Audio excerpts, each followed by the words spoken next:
Imagine being handed a guaranteed pension for life. No market risk, no surprises. Sound like a dream, right? But now in 2025, the government has done something unexpected. It's offering a new defined benefit option, the Unified Pension Scheme, as a middle ground. Yet, out of 23 lakh central government employees, only 1 lakh have chosen the brand new Unified Pension Scheme. The government just extended the deadline again now till November 30, 2025. But the big question remains. If UPS offers a guaranteed pension, why are so few taking it? Today we break down UPS versus NPS, the promises, the pitfalls, and the real reason government employees are hesitating. By the end, you will know which one actually secures your retirement. Do you remember the headlines? Government to end old pension scheme for new employees starting today. Defined contribution system to replace old pension scheme. Back on 1st January 2004, those words sent shockwaves through the corridors of government offices across India. The Ministry of Finance notification dated 22 December 2003 officially buried the old pension scheme, a system that had long been the bedrock of job security for civil servants. For decades, OPS wasn't just a retirement plan. It was a lifelong promise, a guaranteed pension equal to 50% of the last drawn salary, inflation adjusted twice a year through dearness allowances, full pension system for spouses, gratuity, leave encashment, and access to GPF, that is General Provident Fund, all funded entirely by the government with zero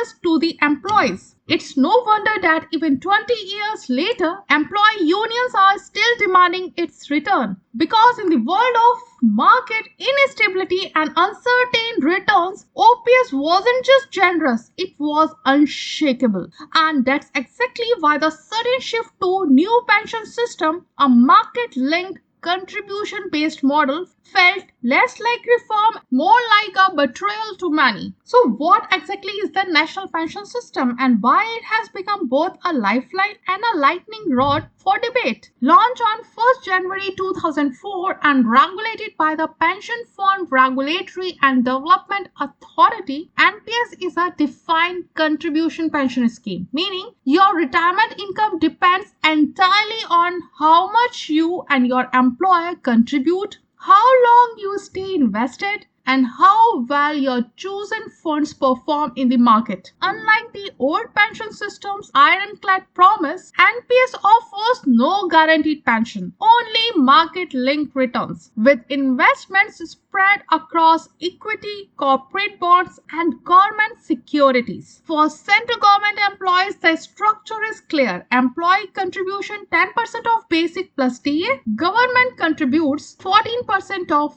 basic plus DA. All of this flows into a Tier 1 account, mandatory for government employees logged in until age 60 and tied to your unique PRAN, that is permanent retirement account number. At retirement, you can withdraw up to 60% as a tax-free lump sum, but at least 40% must be used to buy an annuity, which then provides a monthly pension, though that annuity income is taxable. You also have a Tier 2 account, a voluntary flexible saving option with no lock-in, functioning like mutual fund, but only if you already have a Tier 1 account. Now the question arises where your money goes.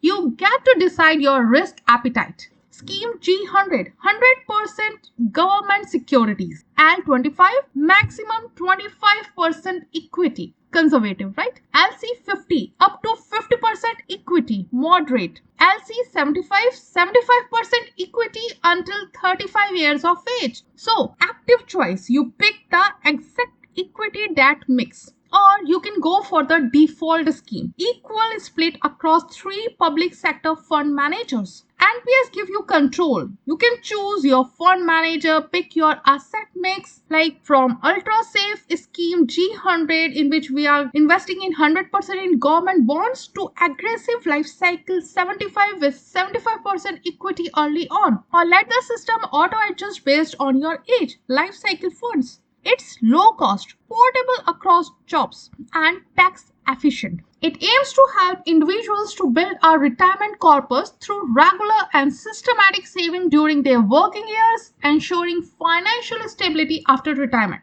Let's see the advantages of NPS. High growth potential, historically 10 to 12% returns, flexible and portable, low cost, tax efficient and transparent. But here's the catch. Your pension is not guaranteed.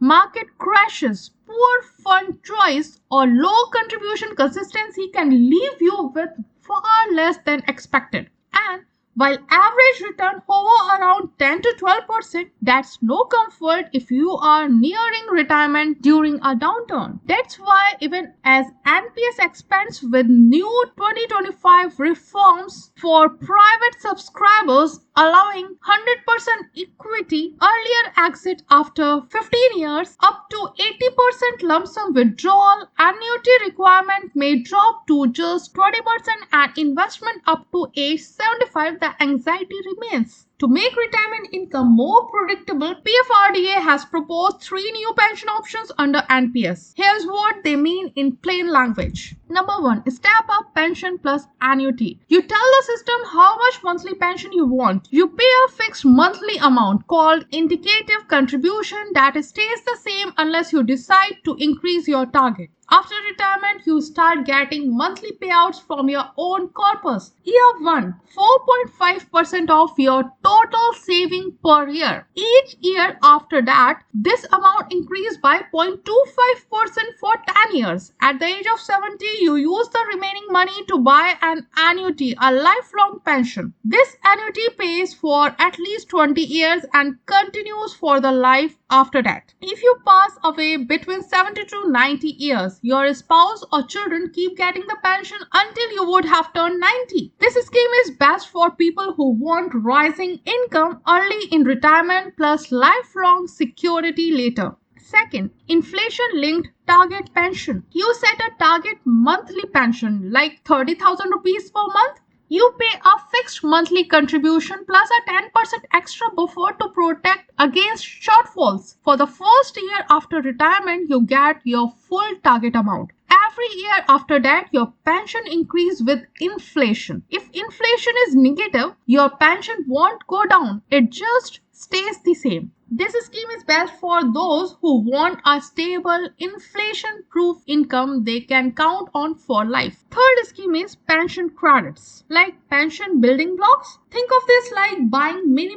pensions. One pension credit is equal to rupees 100 per month for a fixed period like 1, 3 or 5 years after retirement. If you want 25,000 rupees per month for 5 years, buy 250 credits. These new models aims to fix NPS biggest problem. I have saved, but will it be enough? Now you could finally plan your retirement with certainty, not guesswork. Yet for government employees, none of this fully replaces the security of OPS, which is why unions keep demanding its return, or at least a conversion of NPS contribution into a GPF-like safe fund. Enter Unified Pension Scheme, the government's 2025 compromise, a defined benefit option within the NPS framework, promising a minimum rupees 10,000 per month pension and a higher government contribution. But if UPS is so secure, why are only 1 in 23 employees choosing it? The answer lies not just in numbers but in trust, timing and the hidden trade-offs between safety and flexibility. Let's break them down. So what exactly is Unified Pension Scheme and why is it being called the government's best of both worlds solution? Officially notified on January 24, 2025, UPS is a hybrid pension model designed especially for central government employees, including those already in NPS. It blends the contribution structure of NPS with the security of a guaranteed pension. Here's the promises. If you have served at least 10 years, you are guaranteed a minimum pension of rupees 10,000 per month for life. If you have served 20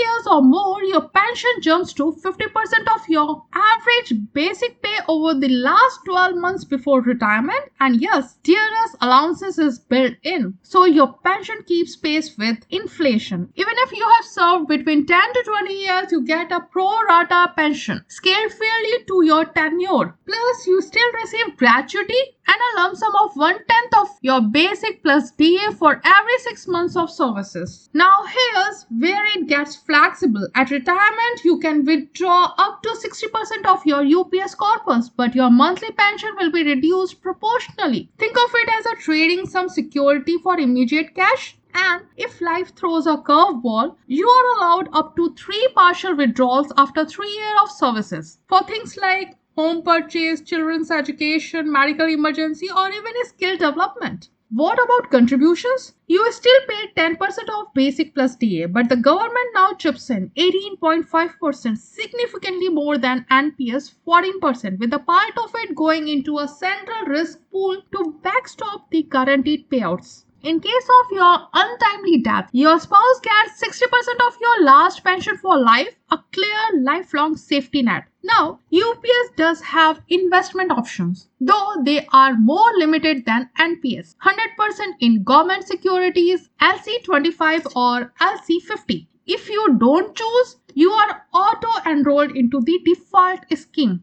85% in safe debt, 15% in equity. And yes, switching from NPS to UPS is allowed. So on paper, UPS look like answer to decades of pension anxiety, guaranteed income, inflation protection, family security, and gratuity all in one. But it's not perfect. There is no clarity yet on tax treatment, less investment flexibility, and reduced lump sum assets compared to NPS. Which brings us to the million rupee question. If NPS offers growth and control and UPS offers safety and certainty, which one should you choose? Let's break it down roll by roll, risk by risk, rupee by rupee.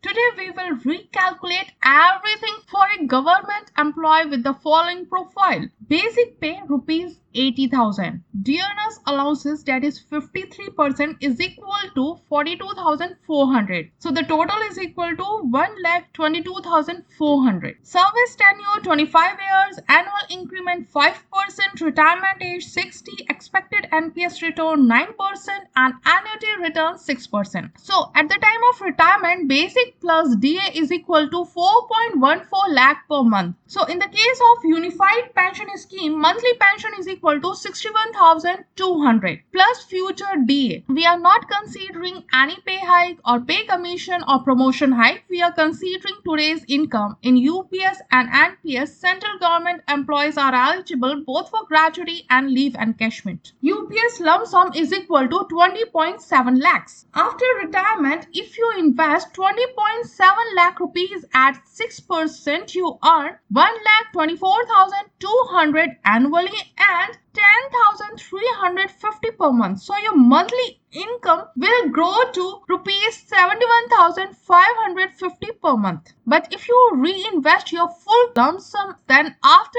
10 years, the lump sum will become about 37 lakhs with the annual earning of rupees 2,22,120 and a monthly earning of rupees 18,510. After 10 years, with 5% annual DA increment, your pension will enhance to 99,700 per month. So after 10 years, in case of UPS, monthly earning will be rupees 1,18,210. Always remember that in UPS, you are having no market risk and it provides inflation protection through DA. Now, in case of NPS, the monthly contribution of employee is equal to 10% of basic plus DA is equal to 12,200 and government contribution is equal to 14% of basic plus DA is equal to 17,136. So the total contribution in NPS per month is rupees 29,376. This contribution may enhance with the enhancement of DA per year till 25 years. However, we are considering present salary only for calculations. So at the time of retirement, in NPS, the corpus will become 3.12 crores. And if we split it into lump sum and annuity, under NPS rules, 60% can be withdrawn tax-free as lump sum and 40% must be used to purchase an annuity. So the lump sum is equal to 1.87 crores and annuity purchase is equal to 1.25 crore rupees. So the estimated monthly pension will be around 72,900 per month. That is fixed. And if you invest your lump sum, that is 1.87 crores at 6% rate of return, you will earn 93,500 rupees per month. So your monthly earning will become 1,66,400 per month. But if you invest your corpus for 10 years, then your corpus will become 3.34 crore rupees with the average annual return of rupees 14.7 lakhs and average monthly return of rupees 1.22 lakhs. So after 10 years, in case of NPS, monthly earning will become rupees 2,88,400. But always remember the market risk. Moreover, NPS does not provide any inflation protection. Perfect. Let's make a clear side-by-side table comparing UPS versus NPS for your example. UPS provide defined benefits, whereas NPS is market linked. In UPS, the monthly pension will be around 61,200 and it is linked to DA which grows with inflation. Moreover, in case of NPS, the monthly pension will be 72,900 fixed, may lose purchasing power. In UPS, you will get a lump sum of 20.7 lakh and in NPS, the lump sum will be about rupees 1.87 crores, that is 60% of the corpus. So yes, in NPS, you will get a corpus of 3.12 crores. In UPS, there is no market risk. But in NPS, there is moderate market risk. UPS scheme is having a feature of inflation protection. Moreover, you will get the DA and DR benefits in UPS, but in UPS there is no investment flexibility. On the other hand, in NPS, yes, lump sum can be invested. In UPS, the monthly earning after retirement will be 61,200 plus 10,350 is equal to 71,500. In case of NPS, this will be 72,900 plus 93,500 is equal to 1,66,400. After 10 years, in UPS, your corpus will be 37.02 lakhs, whereas in NPS, your corpus will be rupees 3.34 crores. Your monthly earning from corpus in UPS is 18,510 rupees, but in NPS, it will be 1.22 lakh rupees. So,